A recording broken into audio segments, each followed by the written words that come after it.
Chère Rosette Poletti, chers collègues et chers invités surtout, moi je suis vraiment très très heureux de pouvoir vous accueillir ici ce soir afin qu'on puisse en apprendre davantage sur cette problématique des proches aidants.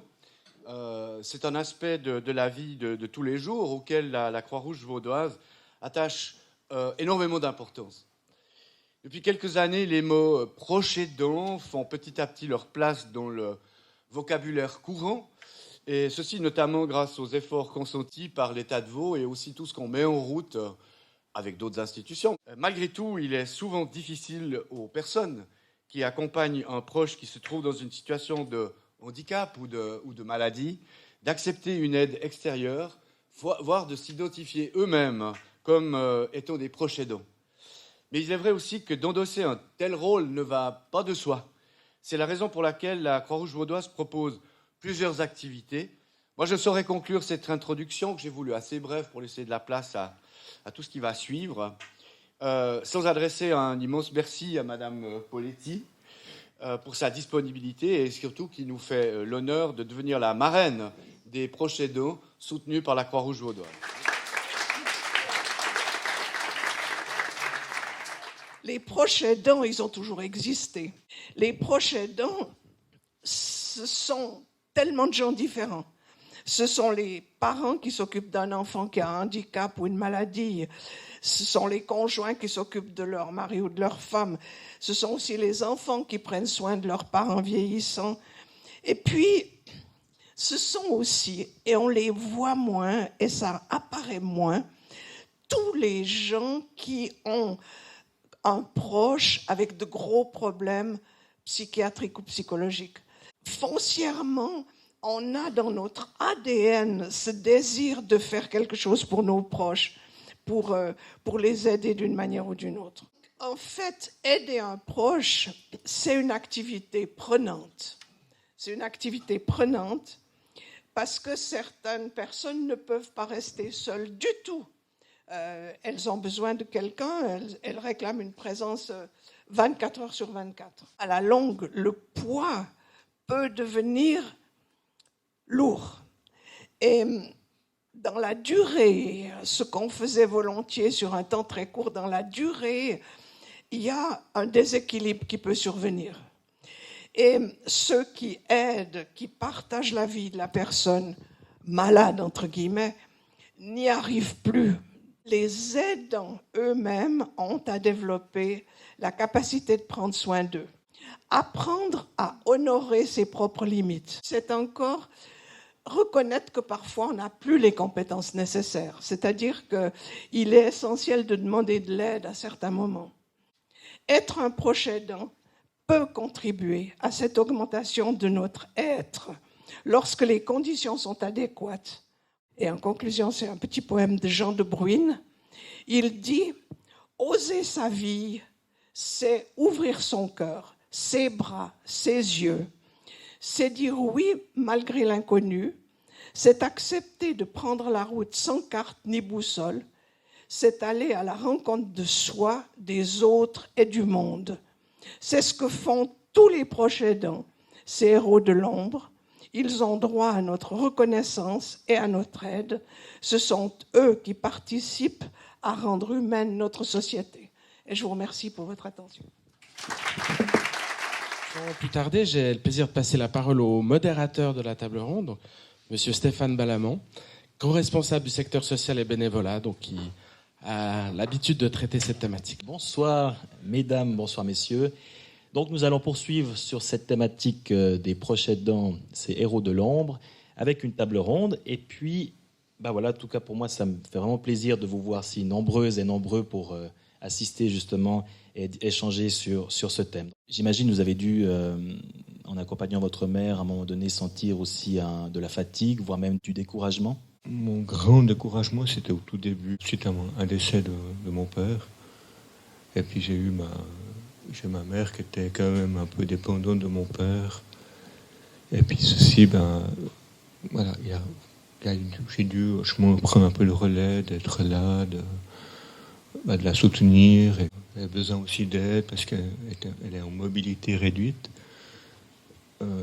elle voulait un peu qu'on lui aide pour justement pour aller faire ses courses, que des trucs, on va dire, quotidiens. Moi, je ne pensais pas être capable d'être là tous les jours quand même. Je me suis appuyé sur les professionnels ce moment. J'ai posé des questions. Qu'est-ce qu'on pouvait faire? Là, j'ai pu trouver la solution que la Croix-Rouge, elle est là aussi. Et puis j'ai demandé à un bénévole de venir. Comme ça me soulageait quand même un peu. Alors, Michel Vernat, vous parlez des cours, des ateliers que vous donnez pour les proches aidants. En quoi ça consiste ?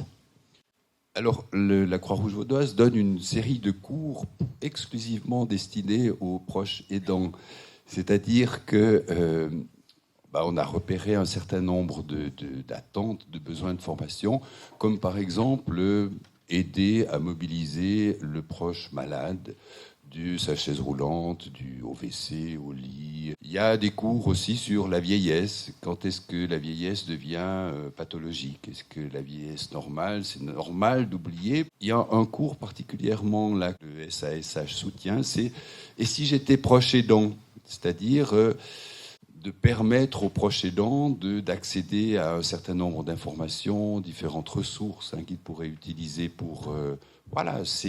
s'aérer un petit peu dans son engagement. Et puis, il y a un travail qui se fait sur la culpabilité et sur l'épuisement. Voilà, donc c'est des tranches de cours de 3 heures, comme ça, qui se font soit en soirée, soit le samedi matin. Je me tourne maintenant vers Giuseppe Fonte. Donc vous encadrez les bénévoles, notamment ceux de la relève pour les proches aidants. Est-ce que vous pouvez nous expliquer en quoi consiste cette relève bénévole ? Tout à fait. Donc nous, on intervient quand les proches aidants sortent de l'ombre, pour reprendre un petit peu le terme utilisé par Mme Politi.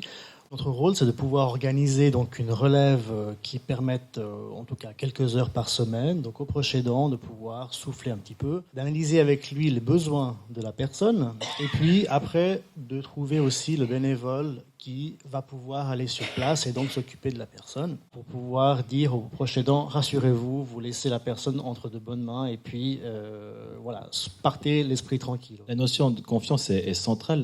Donc on voit qu'il y a un certain nombre d'enjeux par rapport à la mise en relation. Il faut créer cette confiance. Vous ne pouvez pas arriver dans un couple où le mari, par exemple, s'occupe de sa femme depuis longtemps, arriver, lui dire « moi je viens comme bénévole » et puis vous partez 3 heures. Moi, au début, dans la situation, le mari restait assis à côté de moi. Parce que c'est difficile de lâcher. C'est difficile de faire confiance à quelqu'un qu'on ne connaît pas.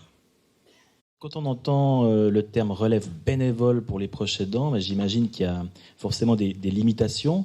Et quand vous faites une évaluation où finalement vous constatez que la prise en charge ne serait peut-être pas la plus adéquate avec un bénévole, qu'est-ce que vous faites pour le proche aidant ? Ça, c'est effectivement une situation qu'on rencontre souvent. Donc le proche nous appelle, il nous présente la situation. Quand on se rend compte que la prise en charge effectivement est trop importante pour un bénévole, dans ce cas-là, notre travail est aussi celui de pouvoir réorienter dans le réseau, qui, par chance, quand même, comporte plusieurs acteurs et qui, en fonction donc de la problématique de la personne, on va l'orienter vers peut-être Alzheimer Pro pour les questions liées donc aux questions de démence, par exemple, ou d'autres partenaires qui pourraient intervenir.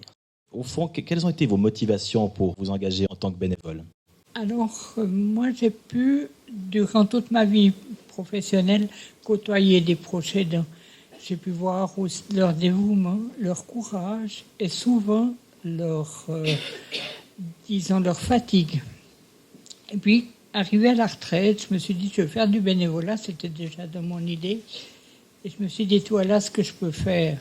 Apporter à un binôme, parce que j'appelle ça un binôme, à une personne proche aidant, un après-midi par semaine de liberté. Et j'apporte aussi, de l'autre côté, à la personne aidée, un autre visage. Parce que ces gens-là, souvent, ils souffrent de solitude aussi. Donc moi, j'estime apporter les 2 rôles, en fait. Et puis c'est une personne neutre qui va dans un ménage et puis qui voit les choses différemment.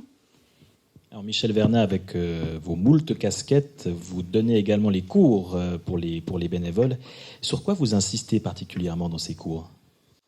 Alors, avec mes collègues, nous insistons particulièrement sur la posture du bénévole. Très souvent, c'est vrai que les bénévoles, lors des cours, de nouveau, alors c'est des cours sur comment être en relation d'aide, comment rester neutre, comment pouvoir s'engager sans s'impliquer, sans devenir la situation. Il y a souvent un travail dans la formation lié aux limites. Comment arriver à garder une distance tout en s'impliquant quand même. Est-ce que vous trouvez du plaisir dans votre activité bénévole? Alors oui. Oui, parce qu'il me semble qu'à quelque part je suis utile, même si c'est qu'un après-midi par semaine. Mais je vois aussi que je suis attendue. Cette aide-là, ils en ont besoin. Les proches aidants en ont besoin. Ils devraient le demander plus souvent. Et même si c'est qu'un après-midi, ça peut faire du bien d'aller se promener au bord du lac tout seul. Je dirais encore une fois que soutenir les proches aidants, c'est d'abord les honorer et les valoriser. Parce qu'ils savent beaucoup de choses. C'est leur fournir de l'aide.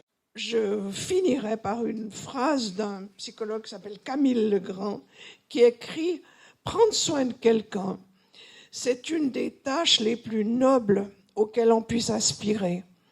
Prendre soin de l'autre, cela nous rend utiles et courageux face à nous-mêmes, mais aussi face aux autres. Peut-être que ni Dieu, ni le karma, ni le monde ne vous remercieront, mais en tout cas, votre cœur le fera. » Merci beaucoup, on peut applaudir.